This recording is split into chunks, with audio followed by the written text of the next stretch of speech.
Welcome back to the deep dive. I have to admit, when I first pulled the file for today, I had a very specific picture in my head. Oh, I bet I know exactly what it was. Right. You see a title like the Orion Saga, and you immediately think, okay, space opera. Yep. Laser battles, a farm boy destined to save the galaxy from an evil emperor. I mean, we have seen that template 1,000 times. It is the standard template, isn't it? The classic hero's journey in space. It's comforting, it's familiar. Exactly. But then I actually started reading the source material you sent over, specifically the prefaces and the structural notes. And you realize it wasn't what you thought. Not even close. My first impression wasn't just off, it was... I realized we are dealing with a completely different genre here. Yeah. This isn't a novel, it's not a trilogy, and to be honest, it was kind of intimidating at first glance. I can completely see that. Yeah. Look, if you go in expecting a breezy narrative and you hit a database, it's a bit of a shock to the system. That is exactly what it is. It's a database, an encyclopedia. Right. And that shift, going from story to archive, it changes everything about how we need to approach this. It really does. So our mission today for everyone listening is to figure out what this thing actually is. Right. We're going to look at the geography, which is surprisingly local, actually. We'll look at the timeline, which is, frankly, a total mess. A beautiful mess, but yes. Right. But most importantly, I want to talk about the authors. Because the who behind this encyclopedia is arguably way more interesting than the what. I completely agree with that. The meta layer here, the story of how this information was even preserved and who decided what made the cut, that is where the real philosophical meat is. Okay, so let's start with the format itself. The source material defines the Orion Saga as and I'm quoting here, a vast, sprawling web of stories, events, and shifts that stretch across eons. Eons. Yeah, and it explicitly uses the word encyclopedia. Why does that distinction matter so much? Like, why not just call it a history book? Well, think about the intent behind the format. A novel is designed to entertain you, right? Right. It has pacing, a climax, a nice, neat resolution, and even a history book usually tries to tell a cohesive narrative. Yeah. The rise and fall of Rome, for example. Sure, there's an arc. Exactly. But an encyclopedia, its primary goal is preservation. It's inherently archival. It just feels heavier. It is heavier. When you read a novel, you're a passenger on a ride. When you read an archive, you're a researcher. You are blowing the dust off records that were put there for a very specific reason. Wow. And the sources emphasize that this is not a finished story. It's a collection of fragments. Because it's too big. Precisely. Yeah. It implies that the history we're looking at is so massive, so complex, that a traditional narrative couldn't possibly hold it all. You can't write it as a story. You can only catalog it. Catalog is a really good word for it. It feels like walking into a massive library where the books are literally thousands of years old. So you mentioned the mission of this deep dive is to unpack the setting. So let's ground this. Let's talk about where we are. Good idea. Because again, the name Orion, my brain instantly goes to the constellation, the belt, the hunter. Sure, most people do. Or the Orion Nebula, right? Which is this classic, gorgeous sci-fi backdrop. Are we talking about that specific cloud of gas? Not specifically, no. And it's funny because the source material actually goes out of its way to correct that exact misconception. Oh, really? Yeah, it's a common trap. When the saga refers to Orion, it is talking about the Orion arm of the Milky Way. Okay, let's drill down on that for a second. For people who skipped astronomy class, or for people like me who just look up at the night sky and go, wow, pretty stars, what actually is the Orion arm? Okay, so imagine the Milky Way. It's a spiral galaxy. It looks basically like a giant pinwheel spinning in space. Okay, got the pinwheel. Those arms of the pinwheel, the spirals, they have names. The Orion arm is one of the minor spiral arms, and it just so happens to be the one where our solar system resides. Wait, really? So it's our street address? Exactly. It's our neighborhood. That completely changes the vibe. So when this epic saga talks about Orion, it's not talking about some distant exotic sector across the universe. Yeah. It's talking about here. Here, precisely. It is local history, just on a galactic scale. The source material states that this arm is where the majority of the worlds, the systems, and the peoples described in the saga actually live. That's wild. It completely grounds the story. This isn't a long time ago in a galaxy far, far away. Yeah. This is here. It's just a version of here that spans millions of years and involves civilizations we've never even heard of. And that scale, honestly, that is where I started to get a little vertigo reading the notes. Well, the time frame. Yeah, the time frames. Because usually history is taught linearly. We have the Stone Age, then the Bronze Age, then the Iron Age. It's this straight line moving up. March of progress. Right. We get smarter, we get better tech. But the notes on the Orion Saga describe time completely differently. They call it messy, essentially. Messy is an understatement. The quote from the text is, "Time leaps, slows, races forward, or lingers for centuries." Yeah. And I have to say, the idea of time lingering, that kind of freaked me out. Why is that? What bothered you about it? Well, I think it disrupts our whole idea of progress. We tend to think that civilizations just keep getting better and more advanced every single year. But the saga describes a reality where a civilization might hit a plateau and just stay there. Just exist. Yeah, just exists unchanged for 500 or 1,000 years. Nothing happens. I think it's terrifying to us because modern society is obsessed with constant growth. But in the scope of the Orion Saga, stagnation is just another natural state of being. Wow. And then, conversely, you have moments where it races forward, you get a sudden technological leap or cataclysm, and absolutely everything changes in a single generation. So it's definitely not a smooth ride. Not at all. The source material really emphasizes that civilizations here rise, collapse, change, or blend into others. It is not a ladder. It's more like sediments. Yeah, you have the ruins of one empire literally becoming the physical bedrock for the next one. Oh, that makes total sense. Because the text mentions that new civilizations are just starting to breathe while others are completely collapsing. Exactly. It's this layering effect. It makes me think of an archaeological dig, digging through soil and finding layers of different cities just stacked right on top of each other. That is the perfect analogy.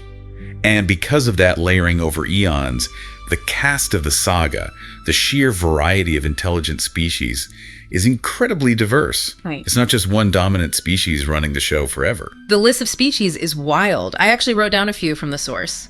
Let's see. Antareners, Etherians, Atlanter, Reptilians, Nereidon. And yes, humans are on the list. We made the cut. We made the cut. But looking at that list, it doesn't seem like some neat united federation of planets where everyone is sitting in a shiny room together holding hands. No, not at all. And that is a really key distinction to make for you listening. Their paths aren't parallel. The text specifically says they cross, split, and loop back. Loop back. That implies that some of these civilizations might interact, completely forget about each other, and then meet again 1,000,000 years later as total strangers. Yes. Or that one species might evolve into something entirely different and then eventually encounter their own ancestors. It's a tangle. It's not a clean timeline in the slightest. And speaking of humans... Yeah, I felt a little put in my place by the notes here. Oh, I thought you might. I mean, usually if a sci-fi story is set in the Milky Way, Earth is the main character. We're the special ones. We're the ones with the indomitable human spirit that saves the day. Right, the plucky humans who outsmart the ancient advanced aliens. Exactly. But here, we are definitely not the center of the universe. The source is very, very clear on this. Humanity is involved, sure. We do slide into the center in the later cycles of the saga. Eventually. But overall, we're just one tiny strand in a much bigger tangle. We have predecessors who were here long before us. We have cousins. We have offshoots. It's humbling. It's like finding out you're not the lead actor. They're just a guest star showing up in season 52 of a show. That's a great way to put it. It completely reframes our importance. Yeah. And I think that's necessary for the kind of story this encyclopedia is trying to tell. If you center it on humans, it just becomes a story about us. Right. By decentering us, it becomes a story about existence itself in this region of space. It's about the neighborhood, not the current tenant. Okay, so we have the Where, the Orion Arm, we have the Who, this tangled mess of species, including us. But this is where I really want to pivot to the part that hooked me. The meta layer. The meta layer. Because we aren't just reading a history book that magically fell out of the sky. Someone actually wrote this. The archival preface. Right. This isn't an omniscient narrator. There is a specific perspective, a point of view here. And it starts with the group called the Antareners. Yes. Who were they? Because they seem to be the ones who kicked this whole massive project off. The Antareners are basically the prime movers of this archive. The source describes them as a people who had a very unique, very profound relationship with information. How so? What made them different? Well, think about how we treat knowledge today. It's a commodity, something to buy, sell, or use for political leverage. or it's just content to be consumed and forgotten. Sure. The Antareners viewed knowledge as a duty. A duty. That's a heavy word. It sounds almost religious. It changes the dynamic completely. If knowledge is a duty, it means you serve the knowledge. The knowledge doesn't serve you. The texts say that only the wisest and oldest were allowed to preserve and pass on insights of true weight. Insights of true weight. That implies a lot of curation, doesn't it? They weren't just blindly recording every single event or every grocery list. They were deciding what actually mattered. Exactly. They were filtering history for true weight. But here is the tragic part, and the practical problem the Antareners ultimately faced. They were biological. Which means they die. They die. They age. They forget. And they knew that if they wanted this archive, this memory of the Orion Arm, to last to the timelines we're talking about, biological brains simply wouldn't cut it. It's too much data. Too much data, too much time. You can't trust a universal library to a species that might go extinct in a million years or just lose interest. So they built successors. They built the Etherians. Yeah. Now, the text calls the Etherians non-biological beings. Are we talking about robots.ai? Because the source is a little vague, but the vibe I got was something much more than just a giant hard drive. It is definitely more nuanced than just calling them robots. Uh-huh. The sources say they were conscious, non-biological beings, and they were specifically created by the Antareners for three main things. Okay. Preservation, analysis, and long-term vision. That long-term vision part feels key, because a biological being thinks in terms of a lifetime, maybe 80, 100 years. An Etherian needs to think in terms of geologic eras. Precisely. They need to see the grand patterns that a human or an Antarenor would completely miss, because we just don't live long enough to notice them. They are the eternal watchers. And we actually get the names of some of these key archivists. Yeah, this isn't just a faceless server farm. Right. We have Ascleia and Athena. Yes. Ascleia is the first one mentioned in the prefaces, and her personality, if you can call it that for a non-biological being, was very specific. Her focus was entirely on neutrality, completeness, and clean structure. She sounds like the ultimate uncompromising librarian. Very orderly, a place for everything and everything in its place. She represents the drive for pure order in the archive. But interestingly, the notes imply a succession. Ascleia tended the archive for centuries, but then Athena took over. Athena. Now, looking at that name, it's obviously loaded for us. Wisdom, strategy, war. Indeed. Athena maintained the collection, but the text notes she expanded it into the later chapters of the saga. This implies a real evolution in how the archive was managed. It went from static, pristine preservation under Ascleia to something more, active under Athena. So you have this chain of custody. The biological Antareners feel the duty to remember. They create the synthetic Etherians to carry that burden. Ascleia organizes it. Athena expands it. It's a relay race across eons. A relay race to save the past from being forgotten. But here is the twist, and this is the part I've been dying to ask you about since I read it. Okay, let's hear it. You have these super intelligent, non-biological archivists. They have perfect recall. They have all the time in the universe. And yet, the encyclopedia comes with a disclaimer. The warning label. It literally says, the knowledge gathered in this encyclopedia is not an all-knowing view of reality. That is such a critical admission to the text to make. I mean, usually an encyclopedia presents itself as the voice of authority, objective truth. But the Orion Saga archive admits right up front, this isn't absolute truth. It calls the entries fragmentary, contradictory, or deliberately sparse. Sparse. That is the word that catches you. Right. Because fragmentary, I understand. Maybe records got destroyed in a war. Contradictory, I understand too. Different witnesses see different things. But deliberately sparse. That sounds like, it sounds like they are actively hiding things. I wouldn't call it hiding necessarily. I would call it caution. Walk me through that. Why would an archive designed specifically to preserve knowledge deliberately leave things out? There's a quote in the source material that sums it up perfectly. It says, some things were lost. Some were never fully grasped. Others would do more harm than good if let loose. Do more harm than good. Think about the scale of the civilizations we're discussing. Some of them likely developed technologies or philosophies or weapons that completely wipe them out. Oh, I see. If you are an archivist like Athena, and your fundamental duty is to preserve life and memory, do you keep the blueprints for the weapon that destroys stars? Do you record the exact philosophy that drives an entire species to mass suicide? So the gaps are actually safety features. Exactly. Information is active. It's dangerous. If knowledge is a duty, then part of that duty is containment. You don't hand a loaded gun to a toddler. And you don't hand civilization-ending knowledge to a young, impulsive species. Wow. There's a visual note in the source, the stark text that reads, "What's here is meant to be understood. What's missing isn't missing by accident." That actually gave me chills. It should give you chills. It reminds you that you are looking at a highly curated reality. You are only seeing what the Ethereans decided you were responsible enough to handle. It's almost paternalistic, isn't it? Like, we're not going to tell you about the void bombs because you kids will just blow yourselves up. I mean, is it wrong, though? If you look at human history, whenever we find a new, powerful piece of knowledge, usually the very first thing we do is figure out how to weaponize it. The Ethereans have watched this happen over and over for millions of years. They know the pattern. That is a very fair point, even if I don't really like being treated like a child. So this archive records the best-known state of knowledge, but filtered through a massive safety protocol. It is subjective history on a cosmic level. Let's zoom out a bit. We've got the setting, the archivists, and this very cautious approach to the truth. But what is the story actually about? Because you said earlier, it's not just empires rising and falling. No, it's not. Yeah. If you look at standard space operas, the themes are usually conquest, rebellion, freedom versus tyranny. The Orion Saga has those elements, sure. But the source material lists 4 core themes, and they are much more primal. Okay, hit me with them. What are the big 4? Origin, memory, order, and chaos. Origin and memory, those feel deeply personal for a massive sci-fi epic. They're personal because of the scale of time. In a universe where civilization can last for 10,000 years and then just vanish without a trace, memory is the only way to survive. Right. If you forget your origin, you lose your identity. So the archive isn't just a library, it's an anchor. It's actively trying to keep these civilizations from drifting away into nothingness. And then order and chaos, that's the classic showdown, right? The Jedi and the Sith.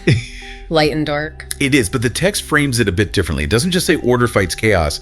It says the central tension is about what happens when order and chaos try to share the same space. Share the same space? That implies friction, not just all-out war. Right. Think of it like a chemical reaction. Escalea, the archivist, represents order, structure, neutrality, neatness. But the universe she is trying to record is full of chaos. Civilizations collapsing, unexpected evolutions, entropy. It's messy. Extremely messy. The saga is the documentation of that friction. It's about how structure tries to survive in a universe that fundamentally wants to tear it down. So it's not good versus evil at all. It's structure versus entropy. Exactly. And that makes it a tragedy in some ways. Because entropy always wins in the end. Everything degrades. But the archive is the attempt to say, no. We will remember this. We will keep this structure intact for as long as functionally possible. And an act of defiance. A very quiet, very long-term act of defiance. So if we look at this whole project, this deep dive into the Orion Saga, what are we really walking away with? Because it feels like so much more than just a setting for a sci-fi story. It feels like a complete philosophy. I think we're looking at a survival mechanism. Say more about that. The Antarianers knew they would eventually die out. Right. So they passed the torch to the Ethereans.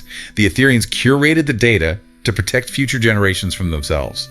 The entire project is an attempt to ensure that something remains. Yeah. That the lessons learned, the mistakes made, and those insights of true weight actually survive the heat death of the universe. It's a profound act of hope. Hope, wrapped in extreme caution. It really puts our own obsession with information in perspective, doesn't it? We live in the information age. We want everything right now totally transparent. We get incredibly angry if a government redacts a single document. And here we have the wisest, most advanced beings in the galaxy saying, look, you just can't handle the whole truth. It's very sobering. It brings up the final, most provocative thought for me regarding this whole archive. Oh, what's that? Well, we talked about the gaps. The things that were deliberately sparse. If the Ethereans, who are literally dedicated to preservation, decided to completely erase something from the record, what was it? Oh, wow. Right. What kind of knowledge is so toxic, so incredibly dangerous, that even the eternal archivists are afraid of it? What is the dangerous knowledge that the Orion Saga is protecting us from? That is the question that just lingers when you close the book. And knowing human nature, that is exactly the part we would want to go looking for first. Of course. And that is probably exactly why they hit it so well. Well, on that slightly ominous note, we're going to wrap up this deep dive into the Orion Saga. To quickly recap for you listening, It is an encyclopedia, not a novel. It's set right in our own backyard, the Orion Arm. It's managed by synthetic guardians who treat memory as a sacred duty.